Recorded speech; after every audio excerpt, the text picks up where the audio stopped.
Okay, so here's where we were, let's see, I'll say last time. Of course, we had the exam on Wednesday, so it's been several days. It's been since Monday, last time we talked about math.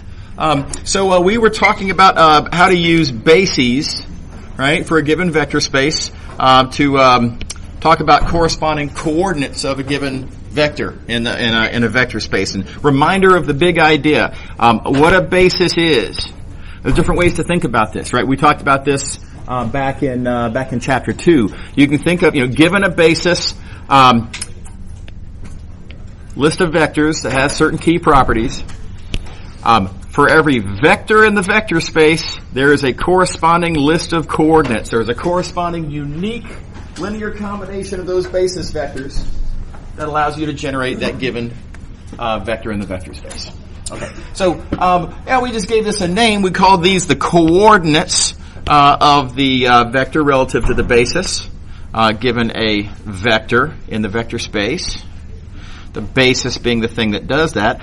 And so last time, I gave you a couple of different ways to think about this. So the first point of view I gave you on this is to think of then the basis as representing a function. And we didn't take that point of view in chapter 2, but I think this is a really nice point of view because a basis has the feature that, once it's established, you establish a basis, then if you give me a vector in the vector space,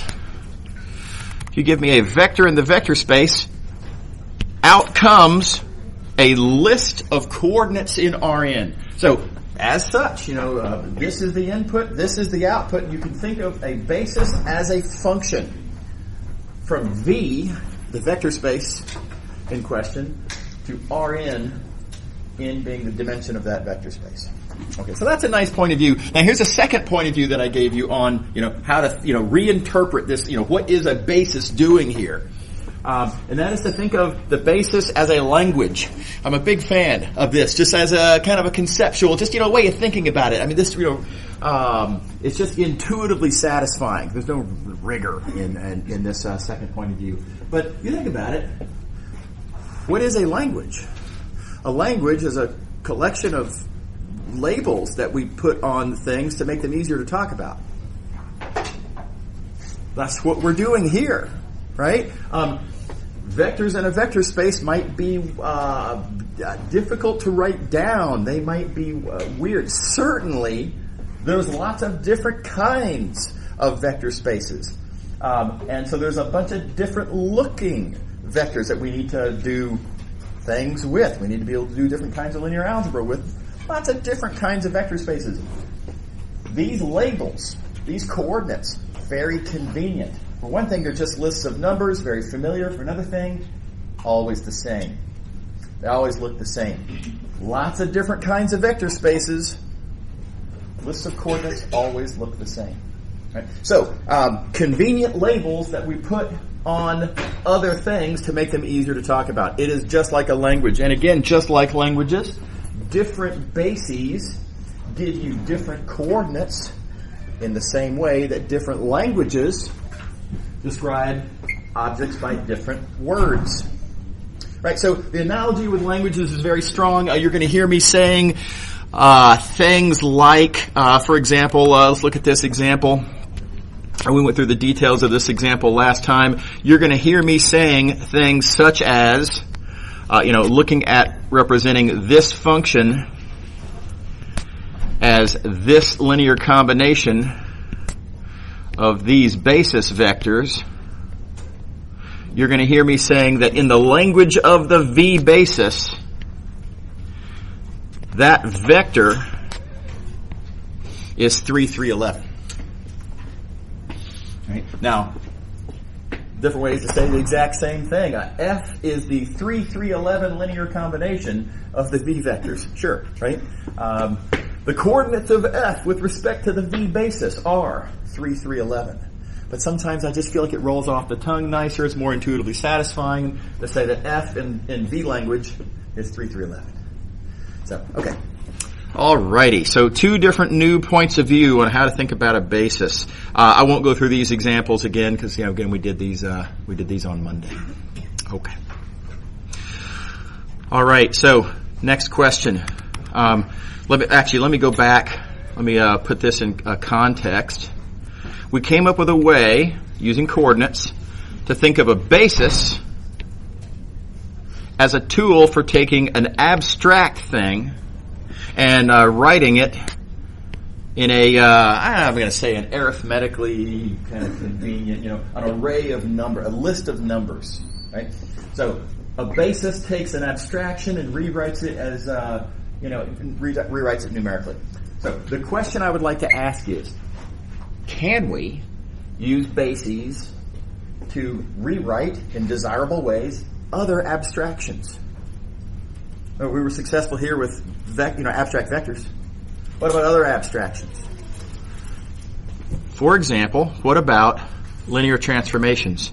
Suppose I have a linear transformation, let's say from a vector space V to a vector space W. I remind you, we've seen some pretty weird linear transformations. Right? They can be pretty unwieldy to write down and deal with and talk about. Might it be the case that somehow having bases set up, for example, maybe I have a basis for the domain for the linear transformation, maybe I have a basis for the target of that linear transformation. If I have these bases, can I rewrite this abstract linear transformation again in a way that'll be convenient? Right? It's kind of that numerical, like a list of numbers or something along those lines. So that's going to be our next goal. And the answer is yes. And it's actually not that hard to do. If you're careful with how you think about this, it almost kind of falls in your lap. So here is our abstraction. We've got our linear transformation from V to W. Let me remind you, we have a point of view, a new point of view on thinking of V as a function. Right? It's an invertible. It's a bijection between the abstract vector space V and Rn. These are the coordinates, right, that we use to represent vectors in V. Likewise, we have a corresponding way of thinking of W, script W, as a function between the target, W, and lists of coordinates that I might use to represent its vectors, say in Rm. Right? So I've actually got, then, 3 linear transformations here. Right? This relationship between V and its coordinates, that's a linear transformation. By assumption, T is a linear transformation. This conversion, thinking of script W as a function from W to its coordinates, also a linear transformation. So this composition,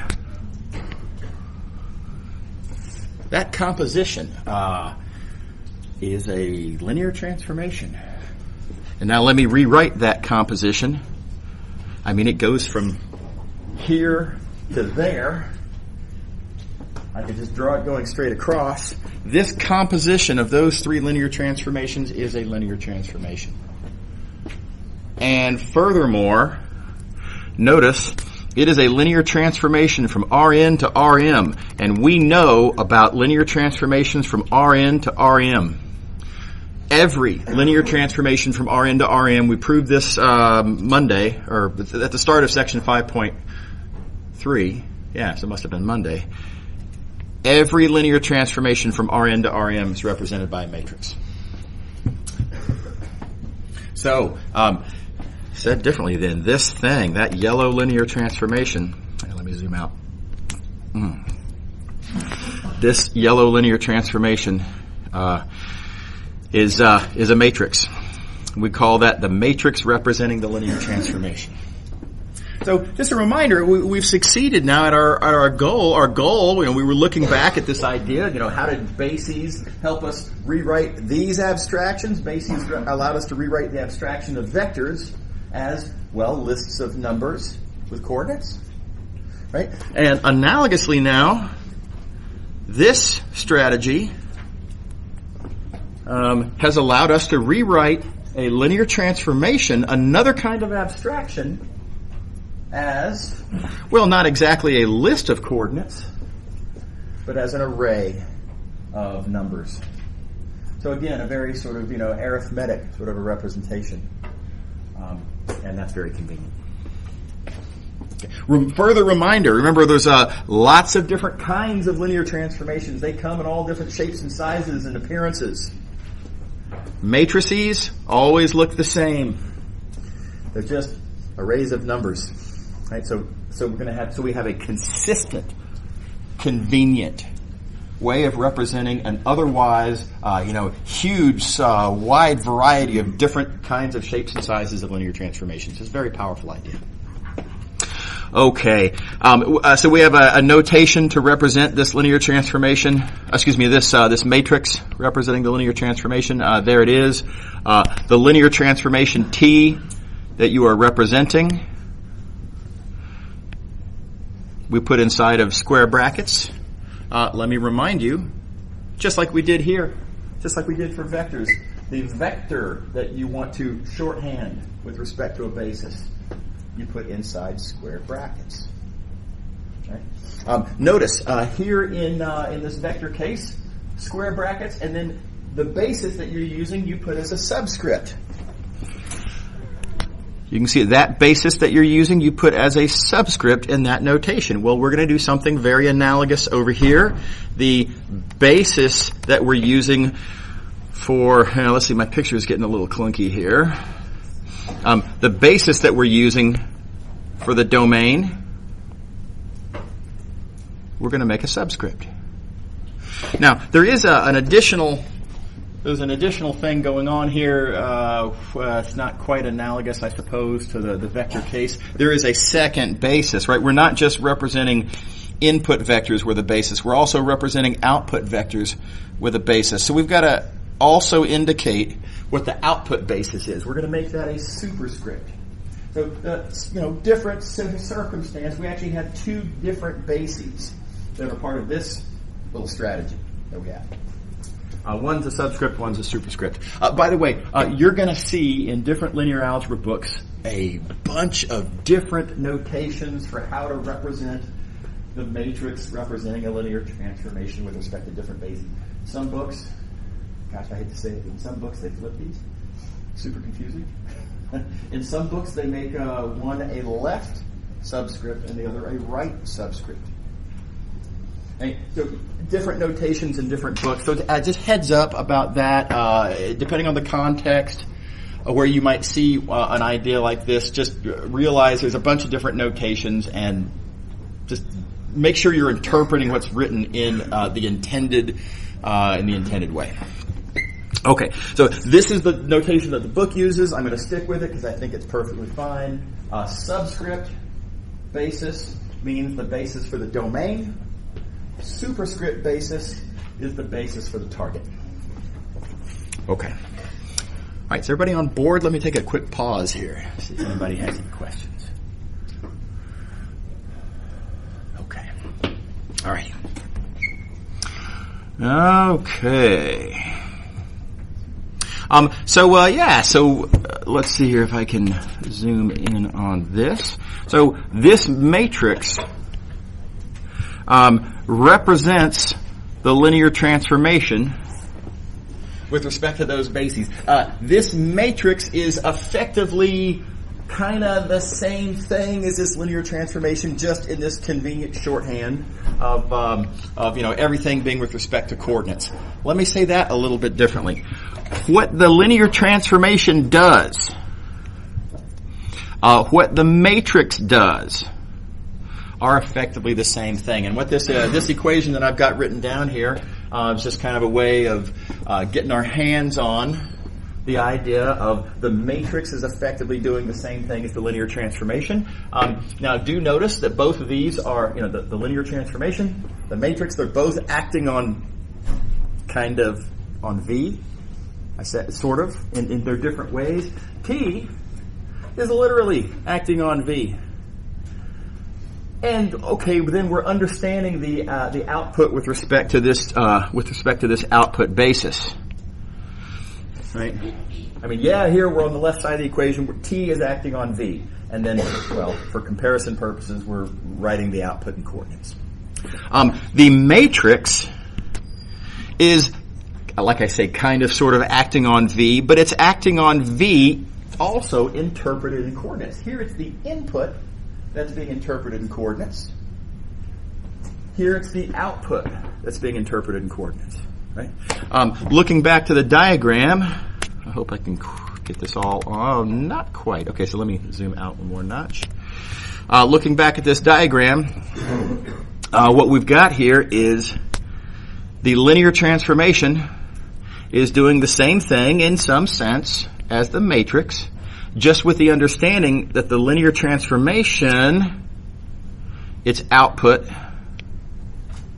is understood in W coordinates, and the matrix is acting on, well, kind of the same vector V, but just understood in input coordinates.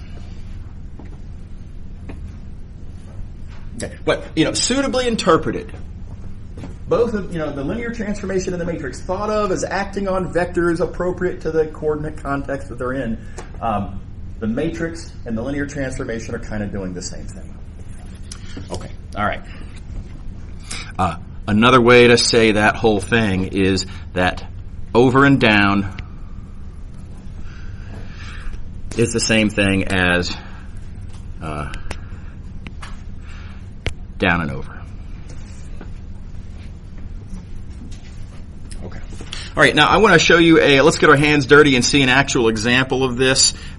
This example is arbitrary. I just kind of made it up. Let's suppose that we want to talk about this linear transformation here. Now, whoops, my thing didn't work right. There we go. This linear transformation, y'all will recall the differentiation linear transformation. That's a linear transformation from, well, in this case, I'm viewing it as P3 to P2. Remember, P3 is the collection of at most cubic polynomials. Linear transformation. Now, P3 is a vector space, and a basis for P3 is those vectors right there. There's lots of different bases, of course. I'm picking this basis just to have an example to work with. So there you go. Now, on the other hand, P2, the target, also a vector space, and it has a bunch of different bases. Just to have something to work with, I'm going to pick that very convenient basis. Okay, so we've got a linear transformation. We've got a pair of bases.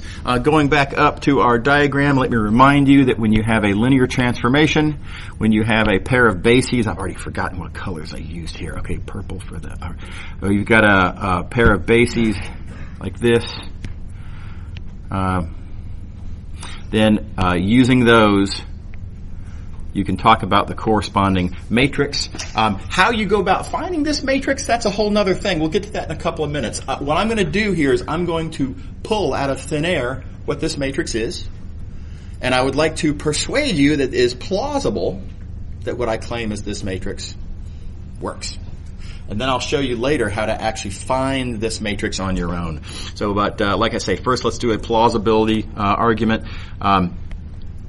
I assert, with no justification, rabbit out of a hat, I claim that this is the matrix representing that linear transformation. Again, linear transformation with respect to that basis for the domain and that basis for the target. This is going to seem like a weird example. Let me let's get rid of these bases for a moment, and let's just think for a moment about what am I asserting? I am claiming, and this seems outrageous, I am claiming that the act of differentiation is represented by this matrix. Doesn't that sound kind of silly? That differentiation, all those rules that you learned way back when, right? Chain rule, product rule, quotient rule, matrix. Seems too good to be true, right? So very importantly, do keep in mind that we're viewing here differentiation as acting just on this very restricted vector space. This is only on polynomials. Furthermore, only on polynomials that are at most cubic, right? Furthermore, that I'm understanding differentiation with respect to this basis for those sets of polynomials, these bases for these sets of polynomials. So this is a very narrow, limited look on differentiation. This has got nothing to do with trig differentiation because there are no trig functions in these vector spaces. Okay. Nevertheless, in this constrained context, the active differentiation is represented by this matrix. And let me sanity check it for you by a sanity check. So I'm not going to prove this right now. We'll prove it in a few minutes. Right now, I just want to show that, hey, it checks. It's going to track with some an explicit example. So here we go. Let's think about what does this differentiation matrix do to that vector sitting inside of P3. And so there's an actual polynomial in P3, x squared plus x. I can talk about actually differentiating that vector. I can talk about, on the other hand, in coordinates, of course, multiplying by this matrix. I claim that the active differentiation is going to be effectively equivalent to the act of multiplying by this matrix. Plug and chug. Here we go. Step 1. Let's differentiate and then write the results with respect to the W basis. Here we go. Differentiate and write the results with respect to the W basis. Well, the differentiating is easy. Here we go. Y'all remember your single variable calculus, x squared plus x, take the derivative, 2x plus 1. Okay, now, what do we do with 2x plus 1? I need to write 2x plus 1 in the language of script W. I need to find the coordinates of 2x plus 1 with respect to that basis.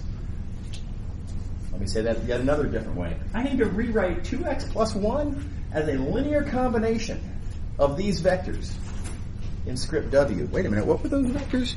Script W? Script W consists of these vectors here, x squared, x, and 1. How would I write 2x plus 1 as a linear combination of these vectors? And not hard to see, right? 2x plus 1 is 0 x squared plus 2x plus 1, 1.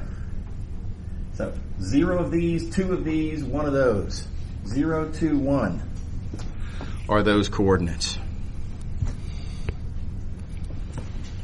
Okay, so the over and down, we just performed the over and down. Differentiate, write in coordinates with respect to W, we get 0, 2, 1. I claim this matrix is going to do the same thing for us. This, this matrix here, the act of multiplication by that matrix is going to do the same thing to this vector. Okay, well, of course not the vector itself. The vector itself, this is an abstract vector. That's way up here. That's the matrix multiplies by coordinates, right? So I'm going to go down and over.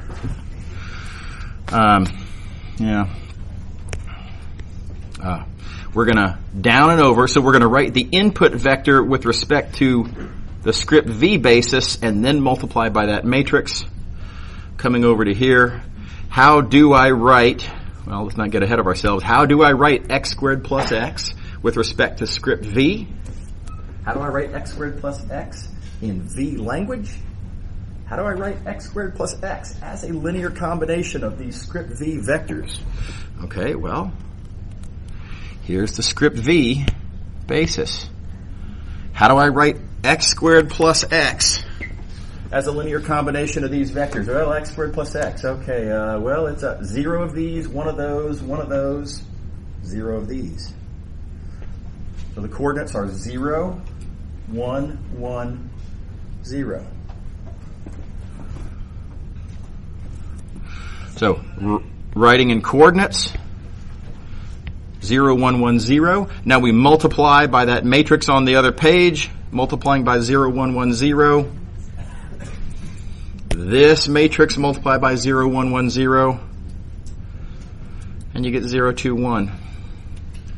And notice that what that means is that having gone over and down, having gone down and over, we get the same thing either way. Said differently, interpreting appropriately with respect to coordinates as necessary, differentiation is executed by this matrix. How we doing? Everybody on board? All right. Okay. Okay. Now, yeah, I pulled a magic rabbit out of a hat here. Where did this thing come from? Right? And, when you do these problems, are you just going to have to consult your inner oracle and just, just magically write down these matrices? How do we find these matrices in practice? Is the next natural question to ask. It's a very straightforward process. It's not even hard to prove the process works. Here's the situation that we find ourselves in. Suppose we have a linear transformation. Suppose we have an input basis, an output basis,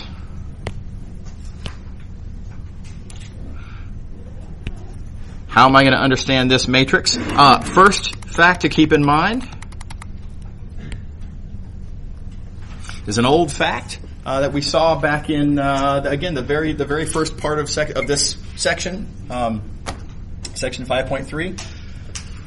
If you have a linear transformation from Rn to Rm, the columns of the matrix, the columns are the images of the standard basis vectors.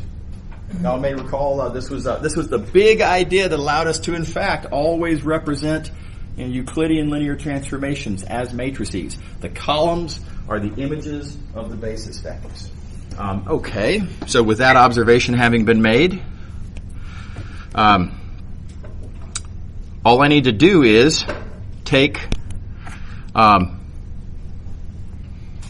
EI sitting inside of there, and I need to multiply by this matrix. I need to do that. I need to do that to each one of the input standard basis vectors and see what comes out. Make those my columns. This is something that can be shortcutted because, of course, going across is the same as going up and over. Right, so all I really need to do is take all these standard basis vectors and reinterpret those lists of coordinates as vectors in V, apply the linear transformation, write those results in coordinates with respect to W. That's what this says. Up, over, and down. And now it's just a matter of making a quick observation, and that is, let's try to figure out what in the world does this mean. This says, again, we're going to view EI as a list of coordinates with respect to this basis script V. This says, what is the corresponding vector? We would like to know the vector that is the yellow linear combination. Keep in mind those yellow coordinates are mostly zeros with a single 1 in the ith position. The yellow linear combinations of our V vectors, so we're going to have 0 V1 plus 0 V2 plus ...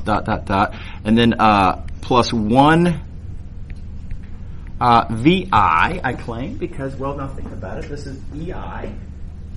EI is a bunch of zeros with a 1 in the ith position.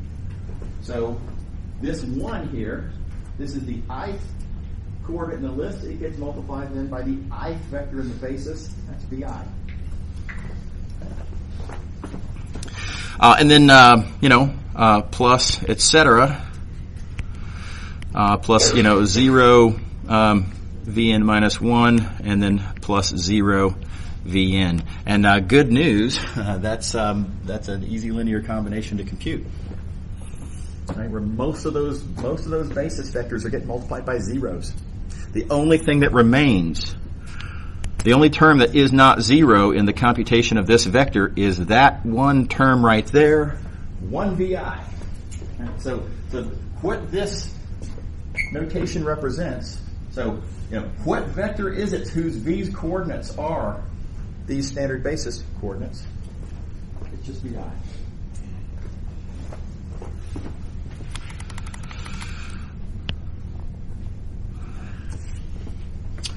Is everybody on board so far?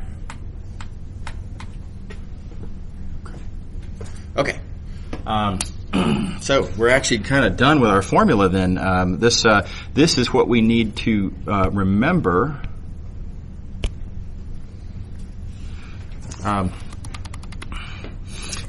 This is our formula for how to write down this matrix.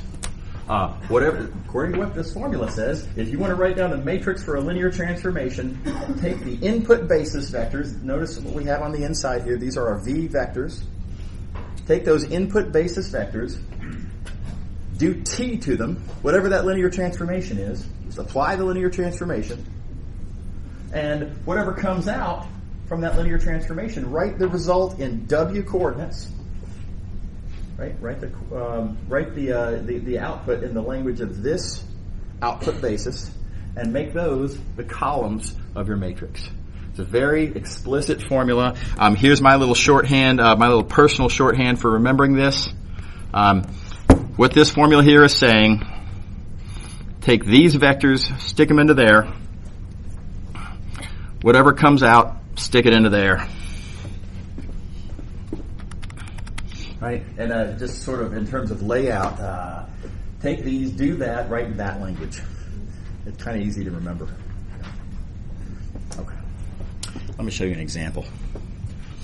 Hands dirty.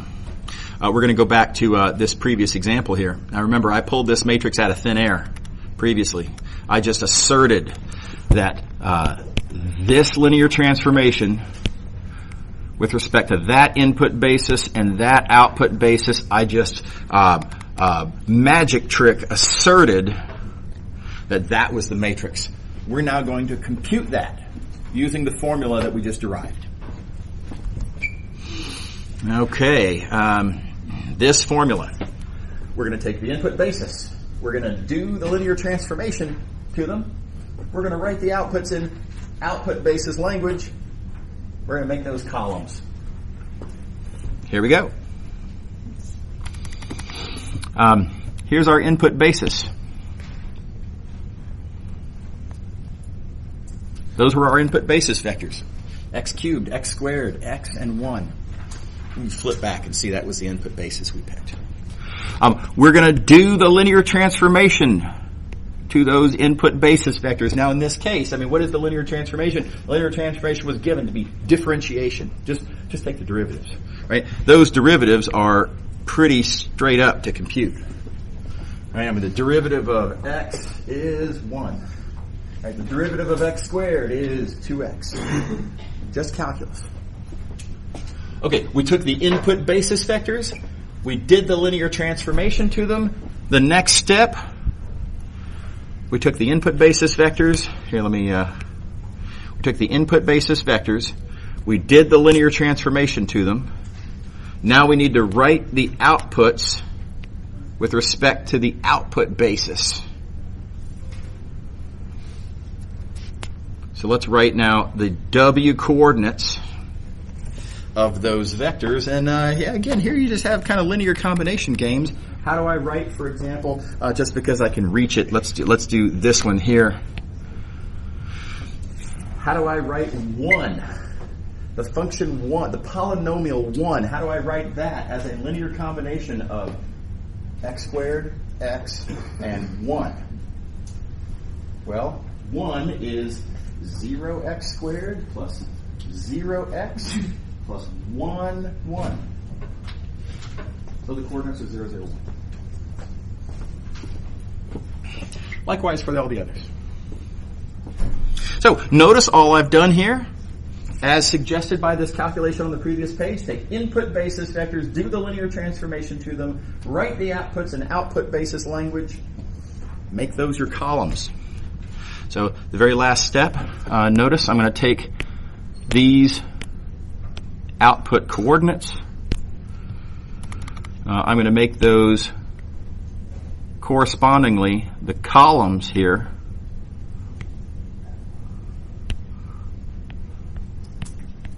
And there it is, the matrix that I pulled out of a hat several pages back. Right? Except this we computed directly from the formula on the previous page. How are we doing? Does everybody see how this process works? The nice thing about this process is it's very mechanical. It's always the same, right? Given the input and output bases, given the linear transformation, take the input basis vectors, do the linear transformation to them, write the outputs in the appropriate output language, make those your columns. Okay. Right. Here's the same thing kind of backwards. Let's suppose instead of knowing the linear transformation and trying to write down the matrix, let's suppose we know the matrix and I want to kind of reverse engineer the linear transformation. How do I sort of turn this process around?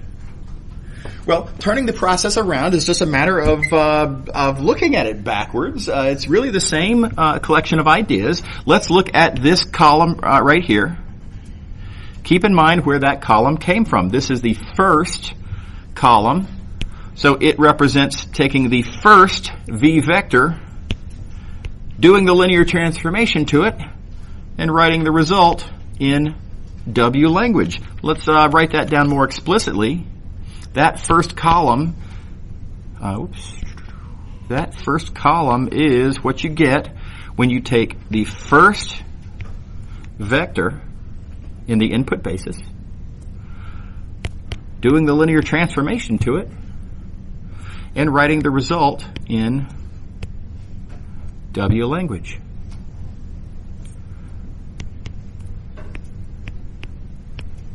Right, so the fact that this matrix has 1, 0, 1 as its first column is telling me that in W language T of V1 is 1, 0, 1. And a quick reminder, that is exactly what. Oh, color choice. Hang on. So I wanted to highlight that is what that means. Right, whoops. So saying that you know the coordinates of something with respect to a basis W is telling you how to write that thing as a linear combination of the W basis vectors. How are we doing? So along those same lines then, analogously, let's see here if I can fit all this on. In the same way that that column is telling you that thing about T, likewise this column is telling you about T and what it does to V2, and this column here is telling you about what T does to V3. And so effectively we've kind of gone the opposite direction. Instead of here's a linear transformation, you find the matrix, it's here's the matrix, and notice that we've reverse engineered and learned things about the linear transformation. Really just the same statement though, we're just taking advantage of the fact that the columns are computed by that formula and interpreting appropriately. Did I see a hand somewhere? I thought I... No? Anybody? Feel free. Good time to ask a question if you're... How are we doing? Everybody on board? Okay. By the way, just a thought to throw out there. This stuff's confusing. So give yourself time to absorb these ideas. I fully recognize this is confusing stuff. So take some time, and maybe rewatch part of the record. Hopefully this is recording. Fingers crossed. And give yourself a second chance at learning this material. Watch the recording. Stop it periodically as you go through and watch the recording, and take the time as needed. Make sure you absorb these ideas comfortably. Okay. This next example is really morally identical to the one that we just wrote down. One little micro twist. Suppose you know this about a matrix. About a linear transformation. Again, we're trying to reverse engineer, figure out what the linear transformation is. We're given the matrix. Again, we're just going to interpret the columns one at a time. This column tells us that, et cetera, et cetera. Right?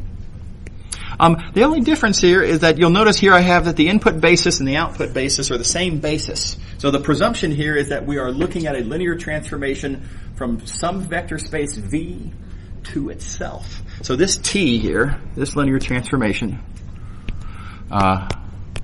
it's not from V to W, this is from V to V. Right? Notice our input basis, and our output basis, being as they are the same basis, they span the same vector spaces. So think of this as just kind of a special case of the previous example. I also like to have this example here. There's a little bit of a foreshadowing in this example. It turns out that this matrix that I've written down is not random. This matrix here is pretty random. It's pretty meaningless. There's no hidden message inside of that matrix. But there is something special about this matrix, and we're not ready to talk about that just yet, but we'll see it later on in section 5.5. Turns out there's something really important about the structure of this matrix. And these equations, there's something really nice about these equations that I'll be able to point out when we get into section 5.5. Okay. All righty. So here is a just talking again about this special case of when you have a linear transformation from a vector space V to itself. Specifically, if you use the same basis for the domain and the target, both of which are V, right? So same input basis, same output basis. Then our previous formula turns into this. Keep in mind our formula for how to find a matrix representing a linear transformation is columns are images are what you get when you take input basis vectors, do the transformation to those input basis vectors, write the outputs with respect to the output basis. And in this case, though, what we get is a familiar old expression, a familiar phrase. Think back to the very beginning of section 5.3. The columns of the matrix, right? The columns are the images. Here. So back to the first time we saw this phrase, it was the columns are the images of the standard basis vectors. Now it's the columns are the images of, the basis vectors, whichever basis you're using. Right? Keep in mind we're using the same basis for both inputs and outputs. And what we're seeing here is that very first thing that we saw about how matrices relate to linear transformations, the columns are the images of the standard basis vectors. That was a special case of this more general fact that when you're looking at a linear transformation, if you pick the same basis for your domain and for your target, when the domain and the target are the same vector space, the columns are the images of those basis vectors. And in that special case that we saw way back when, of course it was the standard basis. That was the only way that we knew how to represent vectors at that time, was with respect to the standard basis. All vectors were written with respect to the standard basis back then. Okay. Alrighty. One clarification. Those input vectors, of course, are the V basis vectors. These outputs, the outputs have to be interpreted with respect to an appropriate language. How do we write, what's the language with respect to which we talk about these outputs? Well, the same basis. The whole point of this generalization is that we're choosing to understand all vectors in V with respect to this one basis. Same basis, script V. So the input vectors, we're not going to say standard basis vectors. There might not even be a standard basis in our domain. Right? The outputs have to be written in terms of something. So in terms of the fixed basis. Okay. All right. All righty. Here is a nice numerical example. Let's consider this linear transformation. The linear transformation that flips vectors over that line. All right, so we're in the plane. We're in R2. Here's this line, x equals 2y. It's a perfectly decent little line. Y'all remember what a reflection is? A reflection is just this, right? Okay. So let's suppose that I want to write down a formula for this reflection over that particular line, x equals 2y. Now, by the way, those of you who took Math 212 with me will recall that I use this idea a lot in making symmetry arguments as a shortcut for computing double integrals. Right, so being able to write these reflections is a really nice thing. Okay, and yet, how would we do that over this line? This is a hard line, right? It's real easy to write down a formula for reflecting over the x-axis, reflecting over the y-axis. There's a couple of other. Every so often you get lucky if you reflect over the line y equals x. There's a little geometric shortcut that allows you to write that down conveniently. But how would you do it over this line x equals 2y? That's a weird angle. That's not a standard angle. It's not pi over 6. It's some weird number, right? So reflecting over that's going to create a geometry that's unfortunate and weird. So what are we going to do about this? So the big idea is to pick a different basis. Don't tie yourself to thinking about everything with respect to the standard basis. Phooey on the standard basis. Let's consider a different basis. Let's pick a basis over which this calculation here will be easy, where it'll be easy to talk about what is a reflection. So what vectors can we think of that are super easy to reflect? And furthermore, what vectors, after figuring out very easily what it means to reflect them, it will be very easy to write the reflection in the language of that basis. We want to think about what vectors are nice with respect to this reflection. And I have a suggestion. My suggestion is that vector right there, it's pointing right along that line. When you reflect that vector, right, it doesn't change. So that first vector, its reflection is itself. And that's easy, right? I like it when stuff's easy. The standard basis is not easy at all. This vector here, really easy. Second vector I'm going to pick. Do it in red, I guess. Let's look at that vector, a vector that's perpendicular to the given line. Well, if it's perpendicular to the line, when you reflect it, I appeal to your sense of geometry. If it's perpendicular to the line, reflecting it over that line makes it, you get the exact negative of the original vector. Geometrically convenient. Right? So we get a nice, easy formula there. So this here, this pair of vectors, those vectors, V1 and V2, much nicer basis than the standard basis as far as this reflection goes. Yeah? Okay. Now, but I need a matrix. Right? I want to write this reflection as a matrix. Well, we have our formula up here. The formula says the columns of the matrix that we're looking for, take the images of the basis vectors and write them as coordinates with respect to that same basis. So I'm going to come over here, and just like we've done in several previous examples, I ask, looking at this vector, V1, T of V1 is V1, how would I write this image V1 as a linear combination of V1 and V2? And I point out that V1 is 1v1 plus 0v2, and so its coordinates are 1 and 0. Right, likewise, how would I write T of V2? Well, that's negative V2. How would I write that in coordinates? How is that a linear combination of V1 and V2? Well, it's 0v1 plus negative 1v2. Right, so those coordinates are straightforward. So we can find those coordinates from these two formulas here. We make those our columns, and there's our matrix.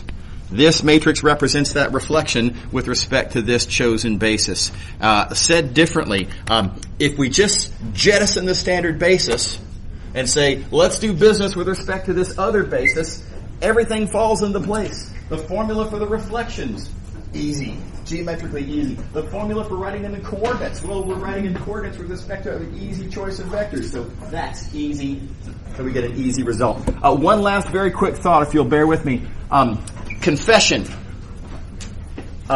This only works to reflect vectors that are understood within the language of this script V basis. If you want to rewrite this in terms of the standard basis, there's an extra step in the process that we'll talk about on Monday.